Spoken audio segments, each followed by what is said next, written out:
नमस्कार, खबरों की खबर में आपका स्वागत है। सुशांत की मर्डर मिस्ट्री एक बॉलीवुड थ्रिलर की तरह बन गई है, जिसमें हर पल एक नया ट्विस्ट आ जा रहा है, नया मोड़ आ जा रहा है और तो और एक के बाद एक ऐसे ऐसे खुलासे हो रहे हैं, जिससे अब ये समझ में आ रहा है कि सुशांत एक बहुत बड़ी साजिश का शिकार था और वो उसकी जो मौत हुई है वो कोई आम मौत नहीं है, बल्कि एक प्री प्लान्ड मर्डर है।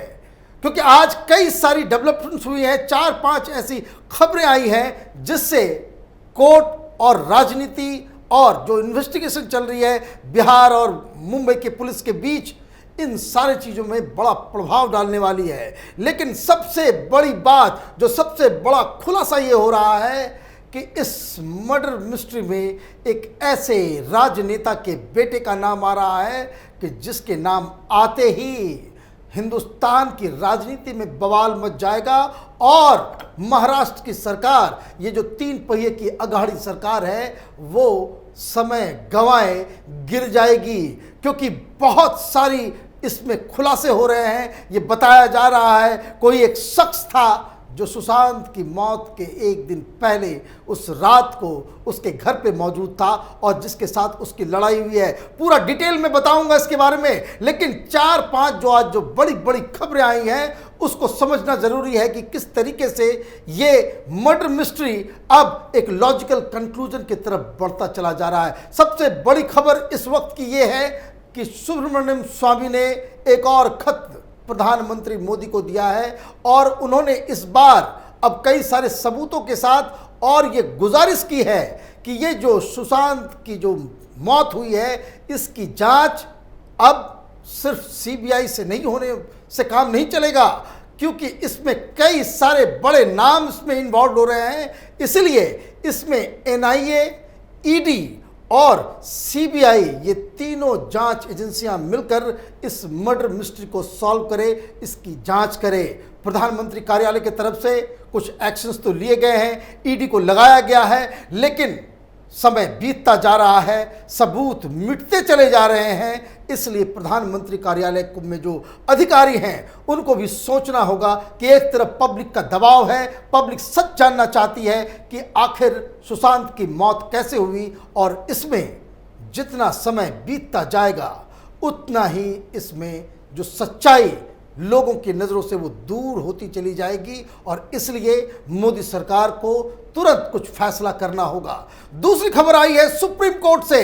अब जिस तरीके से रिया ने पलटी मारी थी, रिया ने सुप्रीम कोर्ट में जाकर के जैसे ही ये बिहार पुलिस मुंबई पहुंची और वो इन्वेस्टिगेशन अपना शुरू किया था, तो रिया चक्रवर्ती ने सलमान खान के वकील को हायर किया या उसको लगाया गया उसके साथ, और वो सुप्रीम कोर्ट पहुंची और सुप्रीम कोर्ट से ये दरख्वास्त की कि उसके केस को बिहार पुलिस के हाथ से छीनकर उसे सिर्फ मुंबई पुलिस जांच करे, ऐसा उन्होंने प्ली डाला था। इसके बाद जो घटना ये घटी कि सुशांत के पिता ने एक कैविएट डाला जिसमें सुप्रीम कोर्ट से उन्होंने गुजारिश की कि ये रिया चक्रवर्ती के प्ली पे अगर कोई भी सुनवाई, कोई भी फैसला आप करते हैं तो बिना मेरे पक्ष को सुने हुए आप फैसला ना करें। लेकिन इसमें एक और एलिमेंट आ गया है। बिहार की सरकार ने भी सुप्रीम कोर्ट का दरवाज़ा खटखटाया है और सरकार की तरफ से कहा गया है कि वो भी इस केस में अपना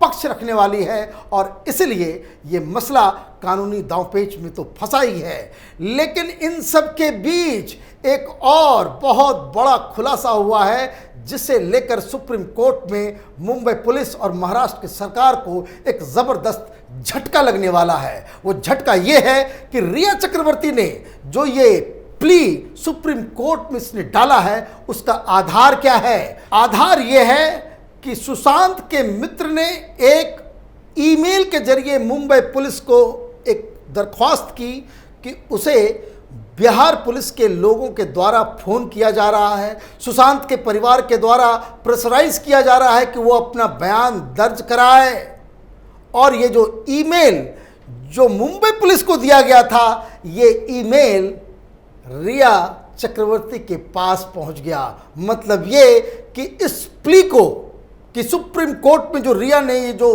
प्ली डाला है, ये जो अपील की है कि इस केस को बिहार पुलिस जांच ना करे, उसका कोई लोकस स्टेंडाई नहीं है। उसके लिए जो आधार जो बनाया गया वो दस्तावेज, वो ईमेल मुंबई पुलिस की तरफ से रिया चक्रवर्ती को दिया गया।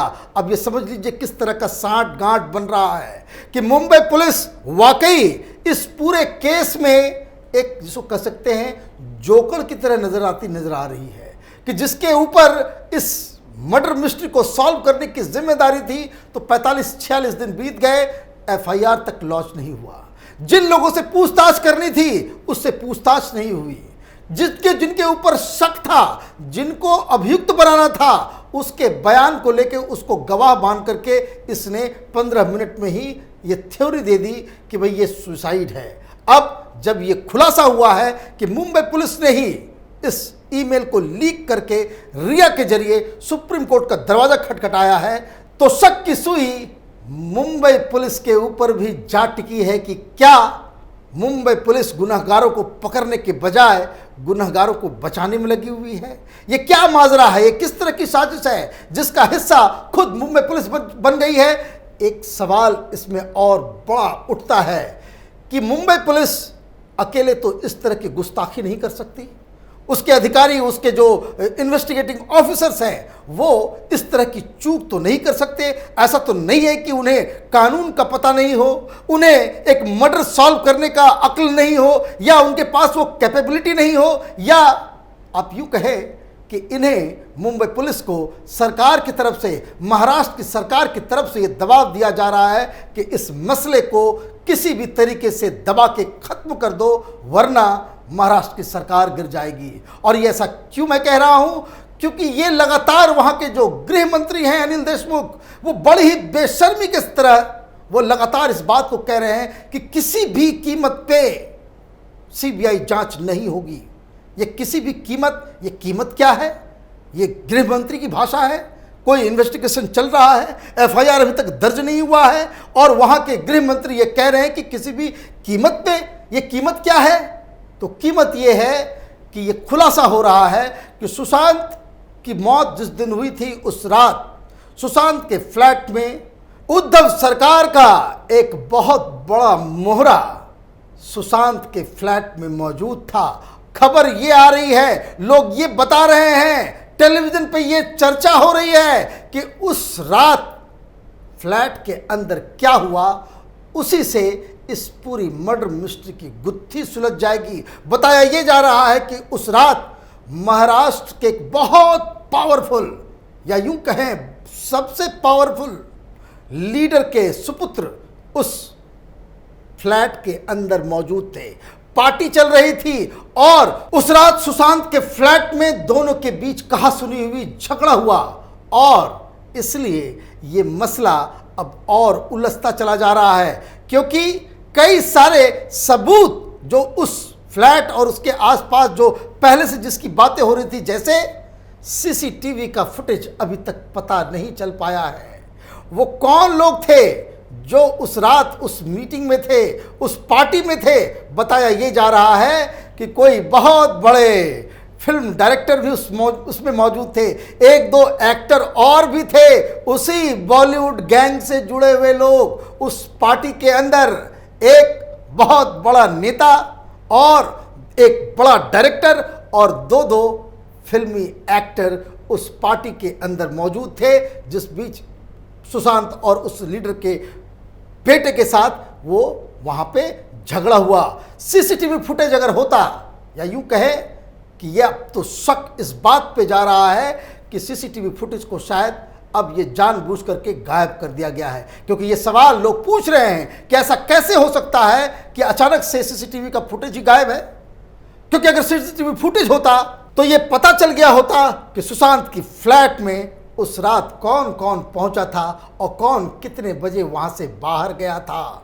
और जो कई सारे और भी जो जिसको कह सकते हैं कि जो सुशांत को जानने वाले लोग हैं, जो वो खुलासा कर रहे हैं, सारे लोग एक बात को कह रहे हैं कि सुशांत वो शख्स नहीं है जो सुसाइड कर सकता हो।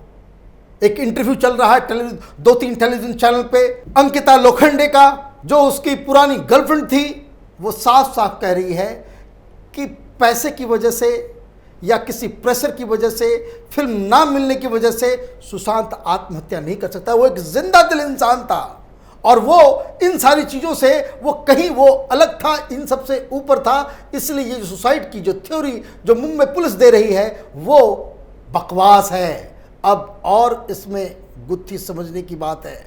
और नोट करने वाली बात क्या है कि महाराष्ट्र के अंदर 3 पार्टी की सरकार है, एनसीपी, कांग्रेस और शिवसेना की। कांग्रेस पार्टी बिहार के अंदर बड़े ताव से कह रही है कि जो इसकी जांच सीबीआई करे, लेकिन महाराष्ट्र में जो कांग्रेस पार्टी के लीडर्स हैं वो जान रहे हैं कि अगर ये खुलासा हुआ कि फ्लैट में वो कौन लीडर वहां पे मौजूद था तो ये सरकार अपने आप गिर जाएगी। और इसलिए महाराष्ट्र में जितनी भी पॉलिटिकल पार्टीज हैं वो सारे लोग यही कह रहे हैं कि किसी भी तरीके से मुंबई पुलिस के हाथ से ये इन्वेस्टिगेशन की जो अधिकार है वो किसी दूसरे एजेंसी के पास नहीं जाना चाहिए। और मसला राजनीतिक बन गया है, मसला लीगल बन गया है। लेकिन एक सवाल जो हिंदुस्तान की जनता उद्धव ठाकरे से जानना चाहती है कि अगर आपको इस तरह की राजनीति करनी है, अगर आपको गुनहगारों को बचाना है तो ये राजनीति आपके भविष्य के लिए, पार्टी के भविष्य के लिए और देश की राजनीति के लिए ये सही नहीं होगा।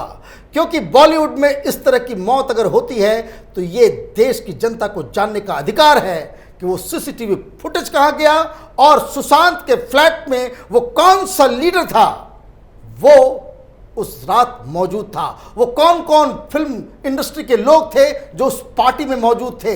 और सरकार का ये दायित्व है, ये उद्धव ठाकरे का दायित्व है कि वो देश की जनता को बताए। इन्वेस्टिगेशन तो बाद में होगा, लेकिन उद्धव ठाकरे को इस मसले में इसको कह सकते हैं कि क्लीन होना पड़ेगा, ये बताना पड़ेगा कि ये उस तरह के लोग नहीं हैं जो मौत के ऊपर राजनीति करते हैं। अगर महाराष्ट्र की सरकार उन लोगों का नाम नहीं खुलासा करती है, नहीं बताती है, तो ये माना जाएगा कि मुंबई पुलिस जो ये गुफअप कर रही है सुशांत की मौत के ऊपर, जो ये तमाशा जांच के नाम पे हो रहा है, उसमें सीधे सीधे शिवसेना, एनसीपी और कांग्रेस पार्टी की मिली भगत है। सुशांत की मौत के ऊपर हम लगातार अपडेट आपको देते रहेंगे। आप देखते रहिए कैपिटल टीवी। हमारे वीडियोस को लाइक कीजिए, शेयर कीजिए और हमारे चैनल को सब्सक्राइब कीजिए। धन्यवाद।